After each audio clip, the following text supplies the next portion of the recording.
Assalamualaikum warahmatullahi wabarakatuh.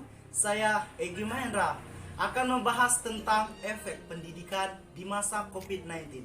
Saya mengundang beberapa mahasiswa untuk saya interview tentang seputar pendidikan di masa COVID-19. Baiklah, sekarang saya bersama mahasiswa untuk menginterview tentang pendidikan di era COVID-19. Silakan perkenalkan, Mbak. Perkenalkan, nama saya Dita Putri dari Universitas Indonesia.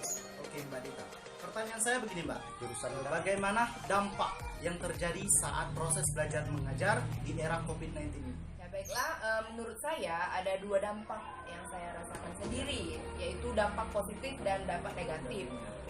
Yang pertama yaitu dampak negatif yang saya rasakan adalah menurut saya dalam belajar daring atau dalam situasi COVID-19 ini, kita kan belajarnya tidak langsung atau tidak secara tatap muka langsung kan.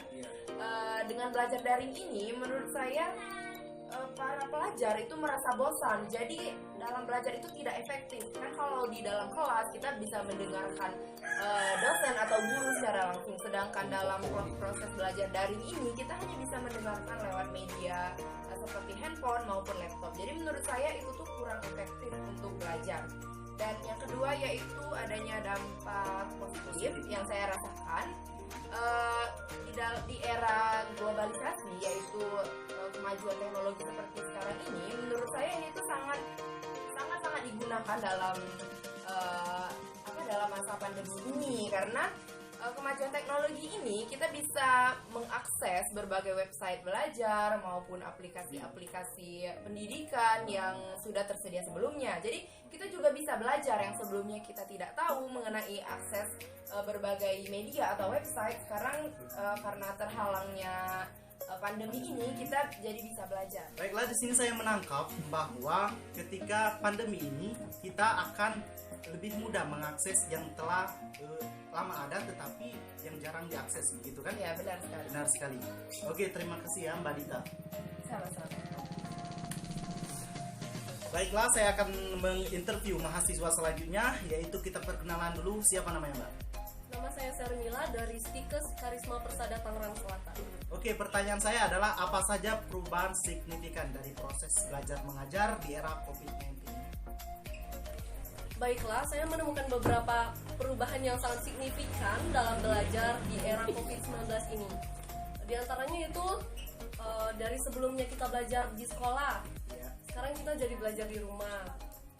Dan dari sebelumnya kita bertemu dengan teman-teman di sekolah ataupun di kampus, sekarang kita jadi bisa bertemu hanya via Google Meet ataupun Zoom.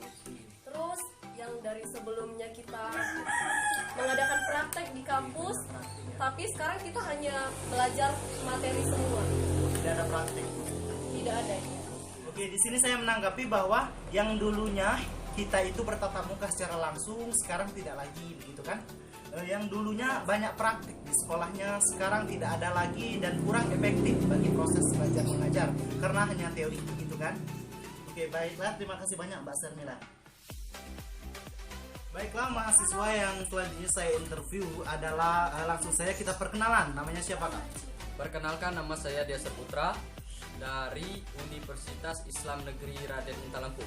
Baiklah, Kakak. Pertanyaan dari saya ini adalah apa saja hambatan-hambatan ketika proses belajar mengajar di tengah COVID ini?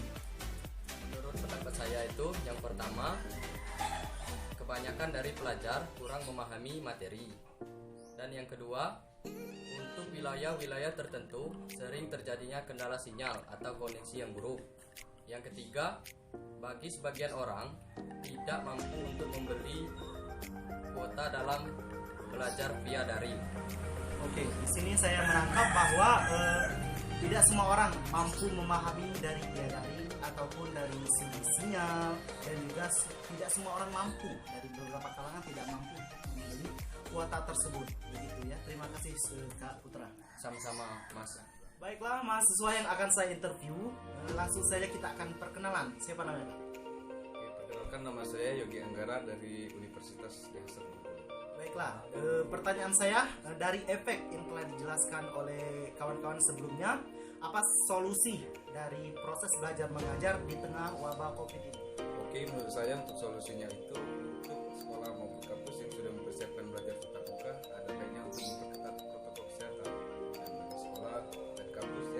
belajar online agar tetap belajar seefektif. Ya. Oke, terima kasih. Dari penjelasan tadi bahwa yang sudah buka sekolah atau kampusnya harus menaati protokol kesehatan yang telah dianjurkan oleh pemerintah. Sebaliknya yang masih online agar tetap belajar seefektif mungkin. Nah, terima kasih Kak Yogi. Baiklah, itulah hasil interview dari teman-teman mahasiswa tentang efek belajar mengajar di wabah di masa pandemi COVID-19 ini bersama kawan saya Yogi Anggara dari DHSN Bengkulu, ada Diaser Putra dari Raden Intan Lampung, ada Sermilah dari Stikes Tangerang, dan juga ada Dita Putri dari Universitas Sriwijaya. Mohon maaf jika banyak kesalahan dan kami akhiri dengan Assalamualaikum warahmatullahi wabarakatuh.